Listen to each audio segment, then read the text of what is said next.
अमावस्या की वो रात थी। आसमान पर एक भी सितारा नहीं और जंगल इतना खामोश के सांसों की आवाज। इस जंगल के बीच एक सदियों पुराना शिव मंदिर था। कहते थे अमावस की वहां घंटियां खुद बखुद वहां गया, वापस वही नहीं रहा। इसी रात आकाश वर्मा 30 साल, एक आम मगर बहादुर आदमी, हाथ में लालटेन लिए मंदिर की तरफ जा रहा था।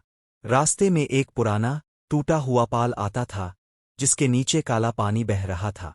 जैसे ही आकाश पाल के करीब पहुंचा, लालटेन की रोशनी में इसकी नजर एक लड़की पर पड़ी। वह सफेद साड़ी में, खिले बाल, सर झुकाए पाल पर बैठी रो रही थी। आकाश का दिल जोर जोर से धड़कने लगा। इस वीरान जंगल में इस वक्त आकाश ने हिम्मत करके पूछा, तम वनु एलियू बियू? लड़की ने आहिस्ता से सर उठाया। इसकी आंखें गैर मामूली हद तक सिया थी। इसने धीमी आवाज में कहा, मंदिर के पीछे एक सच दफन है। अगर तुमने कदम रखा तो वस नजर अंतिजवल।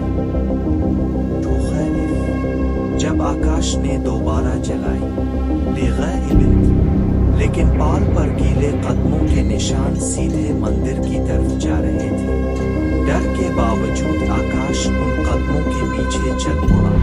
मंदिर के पीछे पहुंचकर इसने देखा जमीन दीवार और वहां एक पुराना कुंबा था जिसमें से सिसकियों की आवाज आ रही थी। जैसे ही आकाश ने कुंबे में झांका, और इसके पीछे दर्जनों आंखें अंधेरे में चमक गांव वालों ने पाल के पास आकाश की अचानक मंदिर की घंटियां जोर से बजने लगी और कहते हैं अब अमावस की रात।